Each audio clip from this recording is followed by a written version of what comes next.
Hello po mga kababayan, kamusta po kayong lahat? And once again, welcome back to another episode of Simply Talkies Vlog.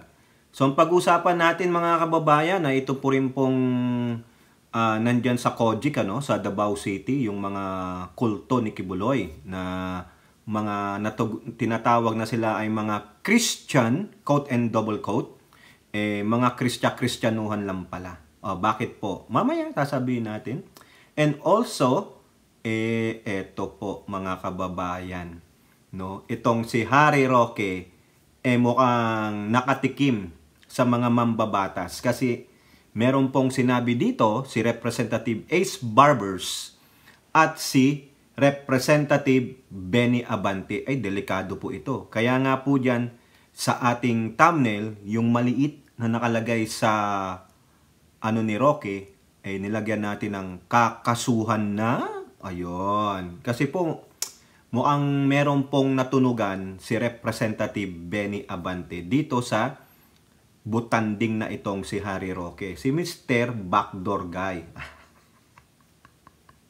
Pero bago po tayo magpatuloy, tayo po ay magbibigay pugay at pasalamat sa lahat ng ating channel members, followers, subscribers, nagla-like at nagsishare ng ating videos, sa mga nagbi-video replay, sa mga nagsishare ng kanilang blessings, sa nakakasama natin sa ating video premiere at live live stream, sorry naman. Nahihilo na rin ako. Baka ako ay binubugahan na rin, no? Mukhang sinusugba tayo ng usok. Sana ganun ang gawin kay Boloy, no? Sa mga kasamahan niya. Para naman paglabas nila, amoy usok sila. O, natawas na ba kayo? So yan po, no, hindi ko na po kayo maisa-isa. Shout out po lahat sa inyo. Malaking tulong po kayo sa ating channel at doon po sa mga nagre-report ng ating channel. Continue what you're doing. Freedom nyo naman yan. Pero alam ko mas matalino sa inyo ang mga pamunuan ng Google at YouTube, no? So hopefully katigan tayo ni Google at YouTube. Yung mga pikon na po kay Talkies, kasi wala silang maribatal, wala silang masabi sa katotohanan na binibigyan natin ng opinion at reaction, no? Kasi sabi ni Roque, kalaban ng kadiliman. Ang sagot nila at kasamaan. O, di ba mga tanga lang kayo? Nawala sa linyahan, mga bobo. Dapat talaga si Papa Gadon hindi na pumasok sa gobyerno. Dapat siya yung taga-sigaw natin. Wag kang bobo! At oo nga pala, no? Nagbabalik po si Dilawan. Wala na po si Green. Tapo na natin yun. Kasi ayun, yung mga luntiang banahaw. Luntiang mga walang utak tulad ni butangerang sungay. Sa Ilocano pala, yung Sara, sungay. O diba? Demonyitang demonyita.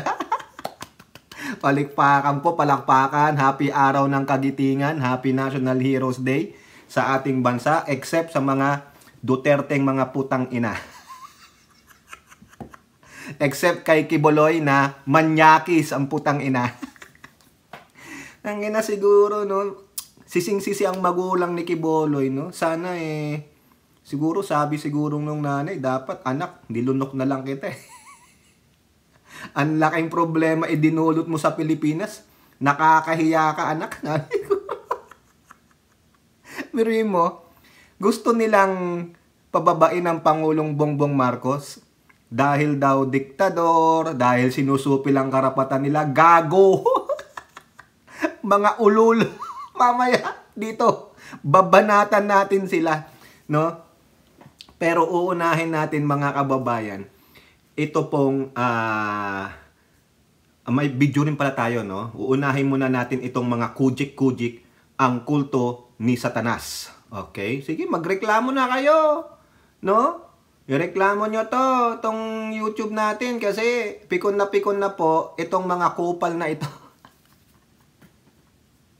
No? Cojic, Kingdom of Judas Iscariot. Mga anak ni Herodias. Siguro naman alam nyo, Kojik, kung sino si Herodias. O, di ba? May papakita po tayong video sa inyo, courtesy of DCRH official Facebook page. Nandiyan po si Idol Katunying. Katunying, wag mo akong i-copyright dito. Kasi po itong video na to ay napakaganda. It is a music to our ears. Kasi po, tulad po nandiyan sa title natin, ang kapulisan natin ay kakasuhan ang SMNI. At sayang, hindi ko po pwedeng ipakita dito yung larawan ng isang pulis na duguan po ang mukha niya. Tingnan nyo kung gaano sila kabayolente, no? Gusto ko nga po sanang isama, mga kababayan. Siguro takpan na lang natin yung mukha niya kasi baka tayo ay maano ni YouTube kasi gory po eh. Pag sinabi nyong gory, G-O-R-Y, bloody yun. Mas matindi pa sa bloody, no, mga kababayan. Okay? Nakita ko po, kakakaawa naman yun. Naaawa po ako, mga kababayan, yung itsura ng pulis, no? Nagtatrabaho lamang pero tinan nyo, Kristiyano kayong naturingan pero violente pala kayo, mga animal kayo, no? Naku, hindi ko, mukhang may nagtanggal na nung meron pa po ito, yung picture nandito. Okay, nakuha natin. So unahin muna natin, mga kababayan, itong mga article tungkol po dito sa Kojik na ito, Ito po, sabi dito sa Inquirer, 3 Apollo Quiboloy supporters arrested for assaulting cops. Mamaya papakita ko sa inyo yung picture, pero tatakpan natin yung mukha ni Manong. Kasi po bloody no? Gory nga 3 supporters of Quiboloy, rapists, were arrested for obstruction of justice and direct assault against members of the PNP. Ayon po sa Davao Police. Sabi po ni spokesperson, PNP Davao Region, Major Catherine De La Rey, sabi niya, said the assault happened while Kingdom of Judas Iscariot members were staging a rally on Sunday evening against the PNP's latest attempt to ganyan. Right now, we have arrested 3 people for obstruction of justice and direct assault because we have police colleagues who were injured last night during the rally they did. Ayan po yung picture. Tinakpan ko na, mga kababayan, kasi mahirap na no? Baka anong sa atin. Pero yan po, si mamang pulis, kawawa naman, duguan po yung ilong niya. Anong sabi dito sa caption? Sinaktan po ng KOJC members. They become violent na po. Hindi na po prayer rally and candle lighting ang ginawa. Instead of candle, gulong po ang sinunog at the center of the highway. Ayan, tinamaan siguro ito. Naalala ko yung pinapakita ni Mike Abe kahapon. Nagbabato sila ng mga silya. Baka ito tinamaan si Manong Sobra po, no? Violente po kayo, mga hinayo pa kayo. No? Yan ba, Kojik? Ganyan ba kayo? Ang laki-laki ng kingdom ninyo, tapos ginagamit nyo ang pangalan ng Poong May Kapal, pero violente pala ang mga members ninyo. Kristyanuhan pala kayo tama ako kulto kayo, bulaan kayo, mga animal. Di ba? Okay, hindi na po natin babasahin lahat ito, mga kababayan. Gusto natin ipakita sa inyo kung paano sila kabayolente, kung gaano sila mga hipokritong Kristiyano. Instead na maawa sila sa mga pulis, no? Bigyan nila ng tulong, umayon sila sa pinag-uutos ng batas at ng korte, hindi po. Violente ang mga Kojik members. Di ba, Ilora?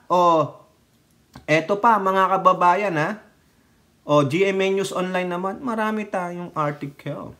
KOJC compound rally disperse. 18 face obstruction of justice rap. Yan, patay kayo ngayon. 18 members of Kingdom of Quiboloy na isang bulaang propeta, mannilinlang rapist, were arrested after police dispersed on Monday afternoon the religious group's rally in front of his compound in Davao City. The authorities also dismantled the barricades put up in the area. Ayan, nag-barricade pa sila, binalik pa nila ulit yun. Talagang makikita mo hindi sila legitimate Christian. No? Kasi yung Yung leader nila, peke, huwad, bulaan, no, propeta ni Satanas, si Kibuloy. Tama, mali. Kung totoo kayong mga Kristiyano, hindi yan ang ipapakita nyo. Hindi kayo gagawa ng violent actions. Hindi kayo magmumura. Hindi nyo duduruin yung kapwa nyo. Hindi nyo sasaktan ng kapwa nyo Pilipino, lalo ng mga pulis. Pasalamat kayo, hindi kayo pinagbababaril dyan. Mga animal kayo. Buti na lang ang hawak yata ng mga pulis natin ay batuta. Tulad ng sinasabi ni General Torre noon. Wala kaming dadaling baril, kundi mga pamatpatlaang sa shield. Di ba? So ano kayo ngayon? Ang sasabi nyo, hindi po namin member yan. Kasalanan nyo pa rin yan kasi you are defiant. Kung sa una pa lang, wala kayong tinatago, hindi nyo kinakanlong si Kibuloy, pinapasok niya sila. Kung totoong wala dyan si Kibuloy, dyan sa 30 hectares ninyo, hindi nyo pipigilan ang mga pulis na mag-search. Sasabihin nyo lang, okay po sir, pasok po. Galingan nyo po maghanap, sana makita nyo po. Ganun lang. Diba? Even though it's sarcastic, at least sabi nyo lang, good luck po. Tumahimik kayo. Di maganda buhay ninyo. Pinakita nyo yung pagiging isa nyong Kristiyano. Hindi. Yung Kristyanuhan ninyo ay pang lang. Tulad na sinasabi ko, paulit-ulit, pasad lang. Maskara lang. Pero sa totoo, kayo ay mga demonyo. Di ba? Yung old cliche na a sheep in a a devil in a sheep's clothing. Old cliche na yun Di ba? Pero gamit na gamit para sa inyo. Biruin nyo, 18 ang inaresto sa inyo. Tapos nagtayo pa ulit kayo ng mga barricade dyan. Ibig sabihin, nandyan si Kibuloy. No? Kasi yung reaction na lang ninyo Hindi sagrado itong lugar na to. Paano naging sacred yan? How? Nandiyan ba ang Holy Spirit?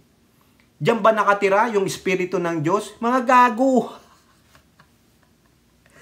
Hindi nila naintindihan mga kababayan Even David, the friend of God Himself, sinabi niya kay David, hindi ikaw ang magtatayo ng bahay ko dyan sa lupa.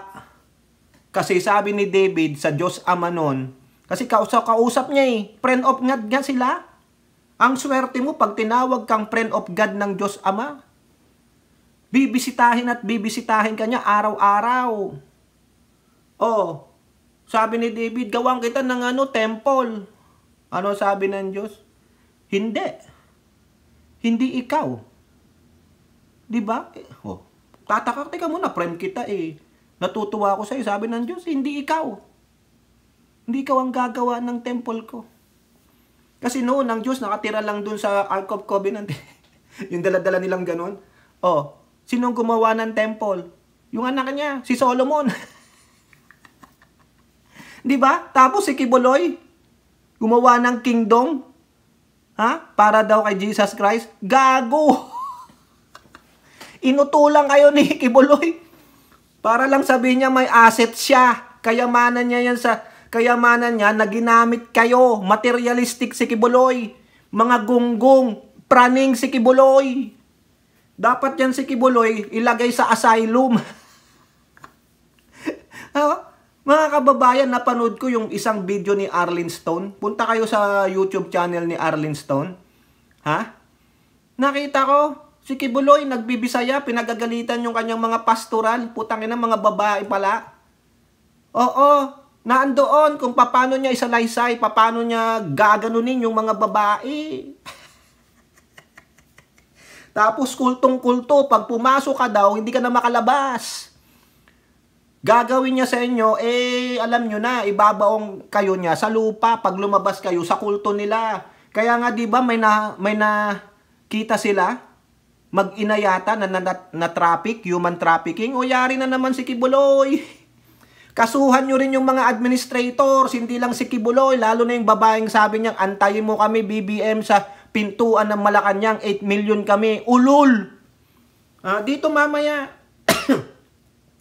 yang 8 million niya, papuntahin nyo siya dito at ingud-ngud ko siya dyan.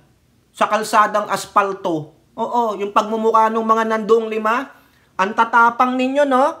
Ha? Yang si Jason ang tapang saka yung isang lalaki ba, yung badidap ba yun? Oh, di ba mga PI kayo? No? Nakakasawa na kayong murahin Kasi kakapal ng mukha nyo. Di ba? Sayang lang na inulwal kayo ng nanay ninyo, mga hindut. Sige, magalit kayo. Di ba? Nararapat lang sa inyo yan kasi you are harboring, you are aiding, you are abetting a fugitive. Di ba? Wala kayong pakialam, heartless kayo sa mga biniktima niyang mga minor. Paano kung anak nyo yan na babae? Apo ninyong babae? Ha? Kapatid ninyong babae? O sino man na babae? Di ba? Hinalay. Panoorin nyo yung video nandun kay Arlene Stone. Bisaya pero kinumbert ni Arlene Stone sa Tagalog. Nilagyan niya ng caption, no man. Talagang si Kibuloy, gago. Mapagsamantalang inutil. Oo, biruin nyo, 8 sila. Sabi, heartbeat 8. Ha? 4 yung kasama niyang wanted, plus siya 5. Sino yung 3? May sinasabi doon si Miss Arlene Stone, yung isang babae doon, ba't dinamay? Mukhang maganda.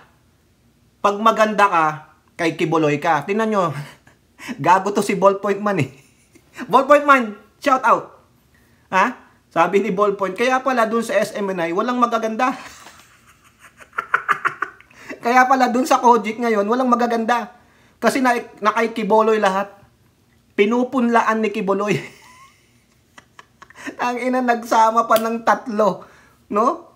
Ang ina talaga to si Kibuloy. Kaya pag ito nahuli, hindi ako maawa sa kanya. Hindi ako maawa, maski na matanda na siya.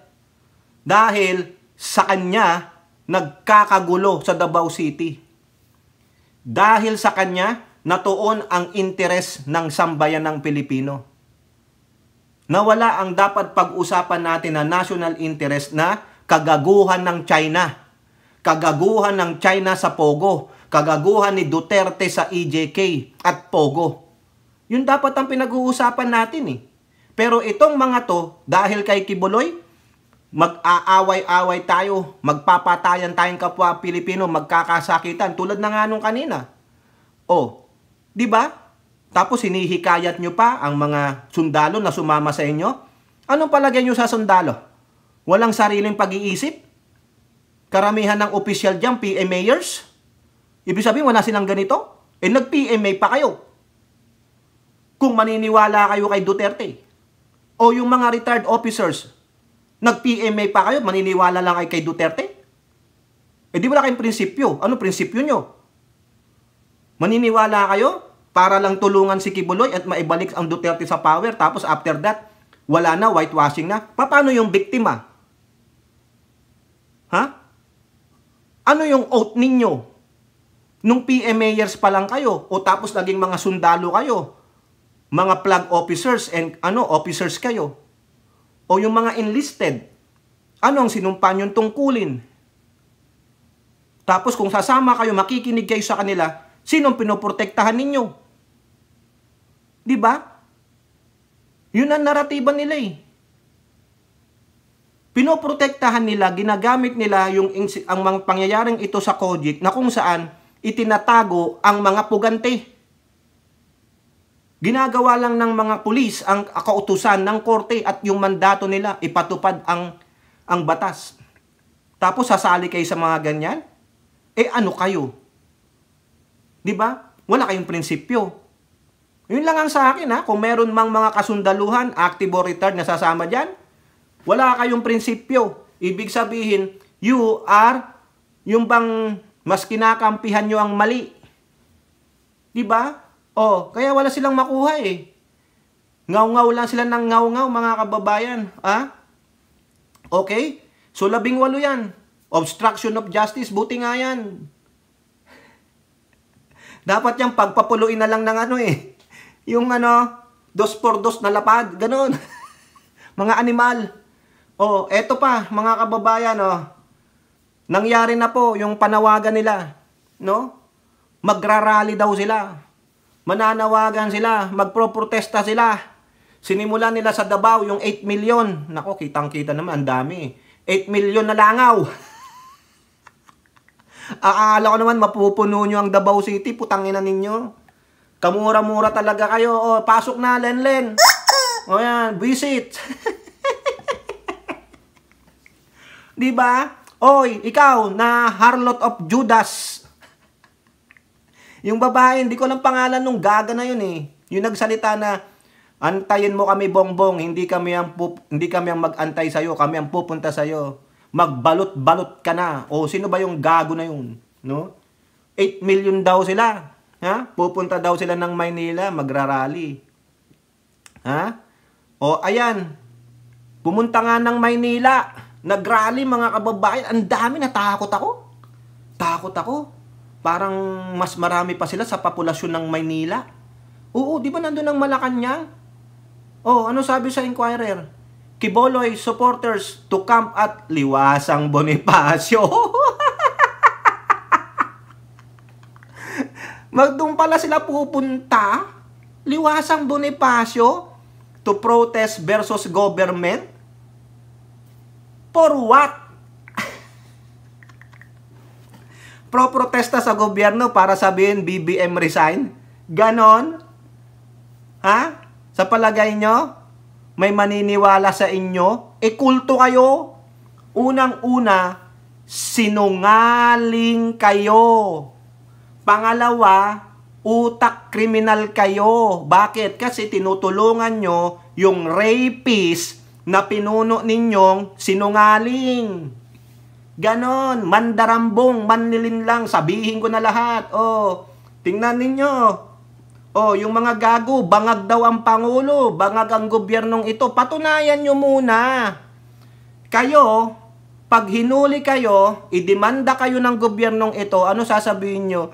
Kasi kinuha lang po kami, binigyan kami ng 500 pesos. Ganon. Oh, bangag daw. Oh, tingnan nyo yung picture. Salamat po sa Inquirer. Ha? Ano sabi dito sa caption ng picture na yan?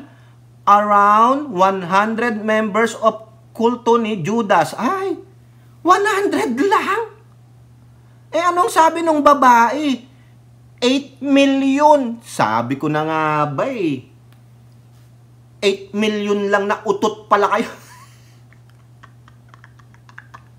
Di ba, Elora?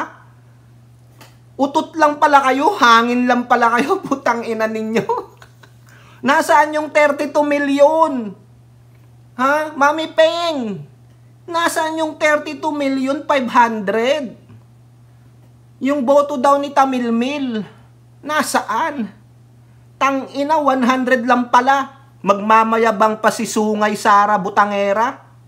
Ha? Nasabi niya, I apologize, patawarin niyo ako, Kojik member, at ikinandidato ko sa inyo si Bongbong na iboto niyo siya. Tangina, 100 lang pala yung pagmamalaki mo. Putang ina naman. Ay, napraning ako, Maritel. Maritel, napraning ako. Pwede ba dapat pumunta ka doon, Maritel? Para naman 101. Pang 101 na bilang ka. Ni hindi man lang kayo naka 0.0001 doon sa 8 million ninyo. Tayo na, matatakot na sana ako. 100 lang pala kayo eh. Oo, sabi dito na ng Inquirer, oh, yung caption. Around 100 members of the Kojik hold a protest at LB. Oh, 100? Tapos gusto nyo umupo si Sungay Sara Butangera? Wah! Pakita nyo muna yung 32 million 500. Tangina. Hindi nga kayo maka 800 eh. Oh, di ba 8 million? Ano ang 10%? Di 800,000? Tama. O, sa 800,000, ano ang 10%? Di 80. Ha, tama ba? 80,000. Tama ba? 80,000. O, ano ang 10% ng 80,000? 8,000. Tama. Ano yung 10% ng 8,000? 80? Nandoon kayo. 0.00001. O, to the negative. Putang ina. Akala ko naman. Takot ako. Sabi ni Ice dati nung bata siya. Takot ako. Yung mga umabot doon, Mami Peng, alam ko, inabot mo yan. Takot ako. Anak na mutya. Tapos ang yabang-yabang nyo, BBM bangag. Bangag ang presidenteng ito. BBM resign. Ayun pa, BBM resign daw. Utot ninyo. Magsipaghugas na lang kayo, magdush kayo ng pepe ninyo. Mas maganda pa, babaho ninyo. Ito po, itong mga miyembro na ito, tingnan nyo, walang maganda dyan. Sabi ni Ballpoint Man sisihin nyo si Ballpoint Man. Hoy, Ballpoint Man, di ba sabi mo yan kanina sa live, nandun ako kay Ballpoint binigyan niya nga ako ng jacket tuwan-tuwa nga si Ballpoint. Subscribe nyo daw ako. Oy, Ballpoint, congratulations mag 100k ka na. Natatawa ako sa batang yun. Talagang siya, walang filter. Di ba, Ballpoint? Mukhang tama ka talaga Tama ka Yung mga pangit, nagpunta sa LB. Pasensya naman, mga lola at mga lola. Kayo, mga lola, you have a lot of time in your hands. Hindi kayo busy, no? Mag-alaga kayo ng mga apo, visit. May pakinabang pa kayo sa mga apo ninyo. Baka sasabihin ng apo ninyo, Nay, Tay, nasaan si Lola? Ha? Iniwan ka ng lola mo? Saan nagpunta? Hindi ko po alam Nakita yung picture. Ayan, lola mo, nagrarally para kay Kibuloy na rapist. Visit. Utang ina. Di ba? Hoy, mga nget pa. Umuwi na kayo. Balik na kayo dun sa Kojik. Maglilinis pa kayo ng kubeta. Tang ina ninyo. Di ba? Tang ina, sigaw-sigaw kayo dyan. Bangag-bangag. Ulul. Sino to? Sino ba tong cam na to? Cam? Ay, cam. Sino to? Sandra Cam ba to? Ha? Ito nga, Sandra Cam, dating PCSO. Sabi niya, kaya sa mga magmamahal, mga peace-loving ng mga Pilipino, andito kami, nag-aantay sa inyo. Hindi kami aalis dito, umulan, umaraw, kahit hanggang hating gabi, matutulog kami dito sa LB. Ay sige, kahit na forever kayo dyan, walang sasama sa inyo. Kasi hindi po kayo peace-loving at hindi kayo nagmamahal. Gago! Tanginang inchik na to. Tingnan mo last name mo, inchik ka, gago. Mga animal, di wag kayong umalis dyan. Ha? Sige, wag kayong umalis. Pag may nategi sa inyo, huwag kayong manisi putang ina nito. Mga gago ba kayo? Ha? Sinong uululin ninyo? Ha? Ano ang sabi ni Lenlen? Pakialam ko sa inyo. Isa pa, Mama Lenlen. Mga visit. Ano pa, Mama Lenlen? Mga tanga. Ano pa, Mama Lenlen? Mga patay gutom. Pasensya naman pag harsh na. Ha? Mga gago no? Namimilit na nanawagan. Bakit kayo nananawagan? Akala ko ba may 8 million kayong members? Tangina. Kaya pala totoo yung sabi ni Mike Abe talaga. 'Di ba kung sino po yung mga nakakapanood kay Mike Abe? Talagang sabi ni Mike Abe, wala nga kayong bilang. Totoo naman yun, sabi ni Mike Abe. Tingnan nyo, wala nga kayo na ipanalong kandidato ninyo dahil wala kayong bilang. Tapos sasabihin ng babae, I'm calling for all the 8 million members of Kojik. 8 million na utot. Baka naman favorite number mo ang 8. Ano yun? I ate Kiboloy's hotdog. Eat eh, eat. Oh, eat. I eat. Di ba, RN2 cents? Ang sarap mang alipusta ng mga Kojik. Tangina. Akala ko naman, tangina, ang dami ninyo. Kinabahan talaga ako, Mami Peng. Kinabahan ako. Kasi sabi, 8 million eh. Yung pala, 100 lang. Around pa yun ha, around. Estimate lang. Whether 100 or less. Labas nyo yung 32,500,000. Tangina, dami palang bumoto kay Sara eh. 'Di ba? O eto pa, ha? Sa GMA naman, sabi dito, Harry Roque, kulto ni Judas, supporters ask Marcos to resign. Oy, Harry Roque, o eto ka, o eto, o tingnan mo to, Harry Roque. Ito gusto mo ipasok sa tumbong mo? Wag na, uy. Mag-resign daw, gago. O, ito pa sabi niya, oh, naririto po kami na naninindigan ng dapat mamuno ng Pilipinas ay dapat nasa tamang pag-iisip. Dahil kapag ikaw ay bangag, kakalid ka rin mo sa gera ang iyong bansa. Ay, tangina, ang gulo. Pag bangag ka daw, ha? Oy, kayong mga bangag, kakalad ka rin nyo ang bansa sa gera? Totoo ba yun? Mami Peng, maghanap ka nga ng bangag dyan sa Tondo ngayon. Tanungin mo, hoy, bangag ka, di ba? O bakit? Kakalad ka rin mo ba ako sa gera? Tangina mo, Harry Roque. Ikaw yata ang bangag kasi hindi mo na alam ang pinagsasabi mo. Tangina. Wala ka ngang ebidensya eh. Hindi mo nga mapakita ngayon dyan. O dyan, sa rally mo. Ha? Sa rally na yan. Dyan sa Liwasang Bonifacio, mga gago. Ipakita mo ngayon yung papel ng authentication nung bidyong sinasabi mo. Diyan sa Maisog Peace press con nyo sa Pasig nung last time lang. Nung after na lumabas ka sa bilangguan. Sabi mo authentic. Nasaan yung report? Pakita mo. Ebidensya yun. Oh, bakit puro daldal ka lang? Ang tanga-tanga mo pa, abogadong gago. Eh dapat ka talagang madisbar. 'Di ba? Pag bangag daw, dadalin tayo sa gera. Totoo ba 'yun? So ibig pala sabihin, si President Zelensky saka si President Vladimir Putin mga bangag. Tangin ng logic talaga, oh, bobo ang puta. Wala. Bakit? Kasi nagngangaw-ngaw kayo. Wala na eh. Maubos na lalo ang inyong pira. Masasara na ang pugo. Ang matitira sa inyo, itlog pugo.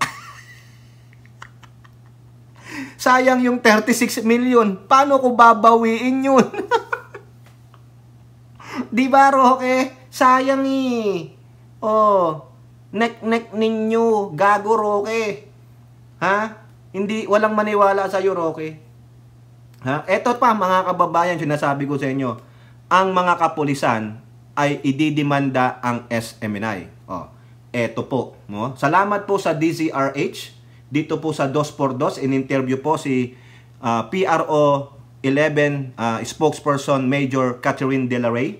So Katunying, wag mo akong DZRH, salamat po, wag niyo akong i-copyright, no? Mag-share naman kayo. Wag lang ang inyong mga jowawis ang i-share.